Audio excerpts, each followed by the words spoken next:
Bienvenidos a este espacio práctico y de reflexión de la lección que tiene como título Preguntas para dialogar.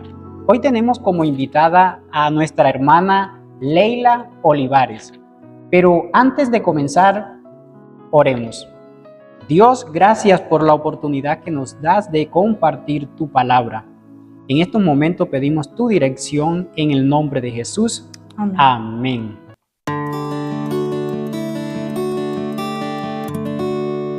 La lección de esta semana tiene como título Señales de Divinidad. Nosotros en este estudio del libro de Juan nos estamos dando cuenta que Juan tiene un propósito que marca en el libro de Juan, y es que él busca de dejarnos claro que Jesús es Dios. Conocemos que Jesús tomó forma humana, pero aún siendo de forma humana, fue 100% humano y 100% Dios. Y en su ministerio dio señales y milagros que mostraban su divinidad.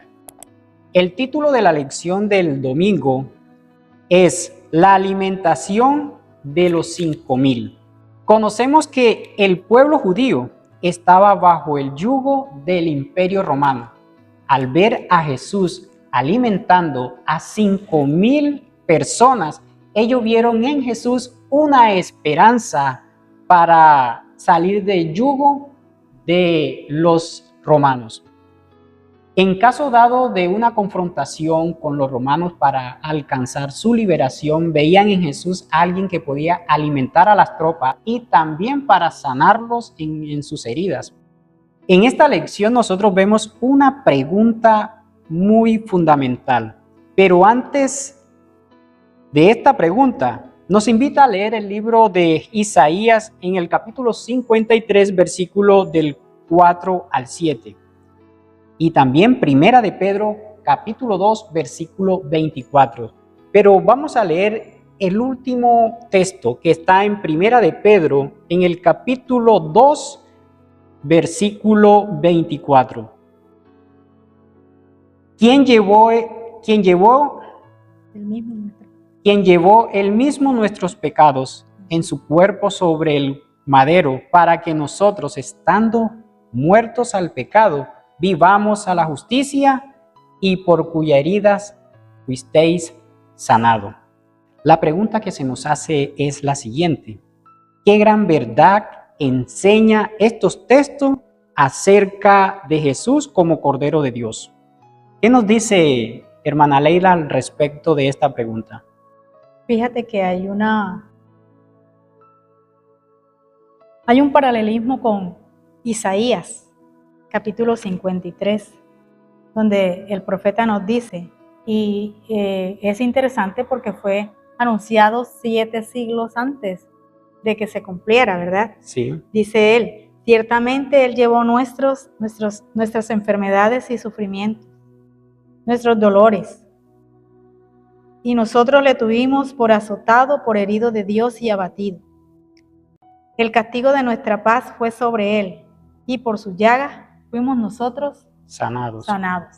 Entonces es interesante ver cómo estos dos personajes de diferentes épocas coinciden en lo mismo, en que ese de quien había anunciado Jeremías se cumple exactamente en ese Jesús a quien Juan quiere presentar directamente como el divino Hijo de Dios.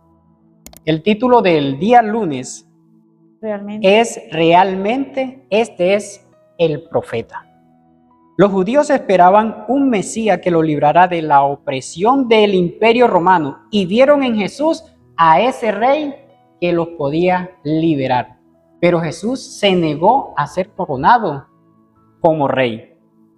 Lo que buscaba Jesús en las señales y en los milagros que él hacía, lo podemos ver en el libro de Juan, en el capítulo 6, versículo 35, que nos dice: y Jesús le dijo, yo soy el pan de vida, el que a mí viene nunca tendrá hambre, y el que en mí cree no tendrá sed jamás. Ante todas las señales que Jesús dio, ellos no lo veían. La razón, buscaban el bien, buscaban el beneficio material, no la verdad que perdura eternamente. Ellos estaban enfrascados solamente en el beneficio material de hoy, del presente, que es efímero, pero descuidaron la verdad que es eterna. Y eso hoy nosotros también lo podemos estar viviendo. Señor, la pregunta que nos hacen en la parte del día lunes es: ¿cómo podemos evitar quedar atrapados en las cosas materiales a expensa de lo espiritual? Mira, John, la Biblia dice que donde está nuestro tesoro, ahí está nuestro corazón. Así que la misma Biblia presenta el antídoto contra esto, ¿verdad? Porque si tú vas a Filipenses, capítulo 4, versículos 6 al 7, el Señor nos manda que por nada estemos afanados, sino que sean conocidas vuestras peticiones delante de Dios en toda oración y ruego, con acción de gracia, y la paz de Dios, que sobrepasa todo entendimiento, guardará vuestros corazones y vuestros pensamientos en Cristo Jesús. Amén. Entonces, es allí donde nosotros debemos enfocar nuestra mente en Cristo Jesús. Y eso fue lo que pasó con los judíos. Ellos no reconocieron a Cristo Jesús como el Mesías. Por eso su pensamiento estaba en lo material. Dejaron lo más importante, que era Jesús. En un reino terrenal. Tener una libertad terrenal de salir del yugo del imperio romano. Y ese falso concepto del Mesías fue el que lo llevó a rechazar a Cristo. En la parte del martes hay un título muy importante: La curación del ciego, parte 1. Había una tradición en los tiempos de Jesús, y era que la enfermedad era causa por el pecado, que había una relación entre la enfermedad y el pecado. Y los discípulos tenían este concepto. Y es que debemos entender esto, que no en toda ocasión la enfermedad es producto del pecado. Y la pregunta que se nos hace al respecto es: ¿qué debería decirnos esta historia acerca del peligro de estar tan cegado por nuestras propias creencias y tradiciones, en el caso de los discípulos y de las personas que vivían en los tiempos de Jesús, que pasemos por alto verdades importantes y evidentes? Bueno, en todo ese pasaje uno encuentra algo interesante, y es que el Señor llama ciegos a los que ven, ¿verdad? Y luego le dice, bueno, porque ustedes dicen que ven, es que están ciegos. Porque este que estaba ciego, que no veía, cuando vio mi rostro me reconoció como el Señor, como el Mesías, y creyó en mí. Y ustedes, que todo el tiempo han estado allí con la palabra de Dios, con el testimonio de Moisés, quien habló de mí, no me han podido reconocer. Entonces, lo interesante, muchas veces nosotros estamos cegados por nuestras propias creencias y tradiciones, que olvidamos que Dios es el Dios que nos ama, el Dios que nos salva, el Dios que está buscándonos porque quiere que estemos siempre con Él. Y nosotros vemos que a veces las tradiciones, nos dejamos llevar las tradiciones a un punto que no queremos aceptar cierta verdad. Y eso es una de las cosas que confrontó Jesús con los escribas y los fariseos. Crearon unas costumbres, crearon una forma de creencia, que Jesús de una u otra forma rompió ciertos paradigmas en cuanto a esto. Sí, John, mira, es que ellos antepusieron las tradiciones humanas por encima de la verdad de Dios. Entonces se hizo más importante para ellos sus tradiciones, que según ellos habían escrito para guardar mejor los mandamientos de Dios, y resulta que terminaron fue dejando la verdad y siguiendo las tradiciones. Entonces puede ser que también en este tiempo también esté sucediendo lo mismo con muchos de nosotros, con muchos de nuestros dirigentes. Puede ser que esté sucediendo de la misma manera. En la parte del miércoles es la continuidad de la del martes. La curación del ciego, parte 2. Hay un dicho muy popular que no hay peor ciego que aquel Que no quiere ver. que no quiere ver. Hay quienes prefieren vivir en tinieblas y rechazar la verdad de la salvación. Leamos lo que nos dice el libro de Juan en el capítulo 9, el versículo 16. Entonces algunos de los fariseos decían: ese hombre no procede de Dios, porque no guarda el día de reposo. Otros decían: ¿cómo puede un hombre pecador hacer estas señales? Y había disensión entre ellos. Nosotros aquí podemos ver que el ciego, cuando fue sanado, no solamente ve físicamente, sino que también lo hace espiritualmente. Y lo más importante es que cada día más su fe en Jesús aumentaba. Caso contrario de los fariseos, que en vez de creer en ese gran milagro que hizo Jesús con este hombre que era de nacimiento ciego, ellos llegaron a ser tan obstinados que dijeron que Jesús era un pecador porque había sanado a este hombre en el día de reposo, en el día sábado. Y aún más, para argumentar, dijeron que el ciego no era ciego de nacimiento. Esto lo hicieron para calumniarlo. En esta lección se nos hace una pregunta, pero antes de la pregunta se nos manda a leer el libro de Primera de Corintios, capítulo 1, versículos del 26 al 29. Pues mirad, hermanos, vuestra vocación, que no sois muchos sabios según la carne, ni muchos poderosos, ni muchos nobles, sino que los necios del mundo escogió Dios para avergonzar a los sabios, y lo vil del mundo escogió Dios para avergonzar a los fuertes. Y lo vil del mundo y lo menospreciado escogió Dios, y lo que no es, para deshacer lo que es. La pregunta es, ¿cómo armoniza lo que Pablo escribe allí con lo que sucedió en esta escena? ¿Y cómo se aplica el mismo principio incluso ahora? Mira, Wilfredo, me encantaría leer la discusión entre este señor, que era un simple ciego, ¿verdad? Y estos dirigentes judíos. Por ejemplo, mira lo que él le dice. Esto es lo maravilloso, que ustedes no sepan de dónde sea. Y a mí me abrió los ojos. Y sabemos que Dios no oye a los pecadores, pero si alguno es temeroso de Dios y hace su voluntad, a este oye.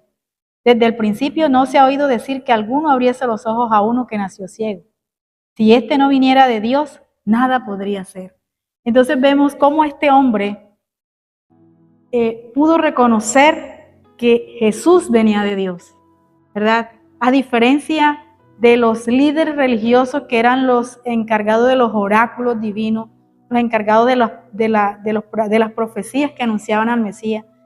Es más, Isaías anuncia en el capítulo 66 que Jesús, siendo lleno del Espíritu Santo, iba a predicar las buenas nuevas al Evangelio, iba a dar vista al ciego, iba a sanar al cojo. O sea, allí estaba descrita la obra del Mesías y sin embargo ellos no lo reconocieron. Y entonces me llama la atención que lo que dice allá el texto que tú acabas de leer de Corintios, acerca de que cómo Dios escoge a lo vil de este mundo para avergonzar a los que se creen la última Coca-Cola del desierto. Entonces no, fíjate que el Señor escoge a los humildes, el Señor escoge a los ignorantes para avergonzar a los sabios, a los humildes para avergonzar a los encumbrados, y a todos los que nos coloquemos en las manos de Dios, Él los utiliza para hacer su obra. Eso Amén. Es lo importante.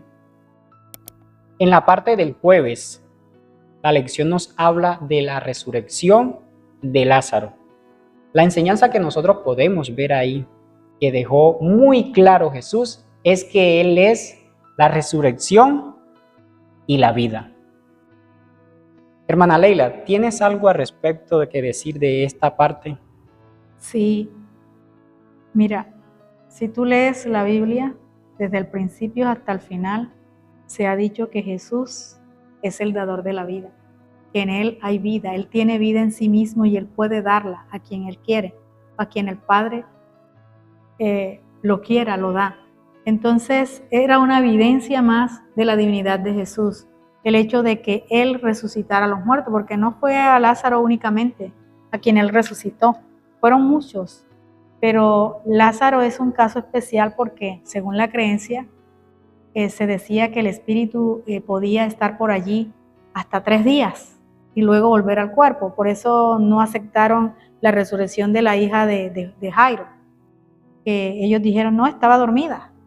¿Ya? Y se aferraron a esa idea absurda de que la niña estaba dormida y de que Jesús no había hecho ningún milagro. Entonces el Señor deja que pasen 4 días, o sea, más allá de las expectativas humanas, y el Señor permite que eso suceda para que no quede ninguna duda. Y Jesús lo hace por la dureza, por eso dice la Biblia que Jesús lloró. Jesús no lloró por Lázaro, Jesús lloró por la dureza del corazón de esta gente que estaba allí, que viendo la evidencia fehaciente de que Jesús era el Hijo de Dios, aún ni así lo reconocieron como Hijo de Dios. Y mira lo importante que hizo Jesús para afirmar esta señal de que Él era el Hijo de Dios, que Él era la resurrección y la vida. Las resurrecciones que Jesús hizo anterior a la de Lázaro estas personas murieron de inmediato, Jesús las resucita. Pero en el caso de Lázaro, ¿cuántos días pasaron? 4 días. 4 días. ¿Y cómo se encontraba el cuerpo de Lázaro? En estado de descomposición. Ya estaba en estado de descomposición. Y los presentes veían algo imposible de hacer. Pero Dios hizo lo imposible. Resucitó a Lázaro. Y de una vez más ratificó y confirmó que Él era la resurrección y la vida, que Él era Dios. Hemos llegado a la parte final, hermana Leila, pero antes me gustaría que nos compartiera una promesa. Una promesa de vida para mí en esta noche sería reconocer a Jesús como el Hijo de Dios, porque en Él hay vida. Amén. En Él hay vida. No importa si llegamos a morir, pero si morimos creyendo en Él, tenemos la esperanza de la resurrección. Entonces, creer en el Señor Jesucristo porque en Él hay vida y vida eterna. Gracias, hermana Leila, y nos vemos en una próxima emisión. Dios les bendiga.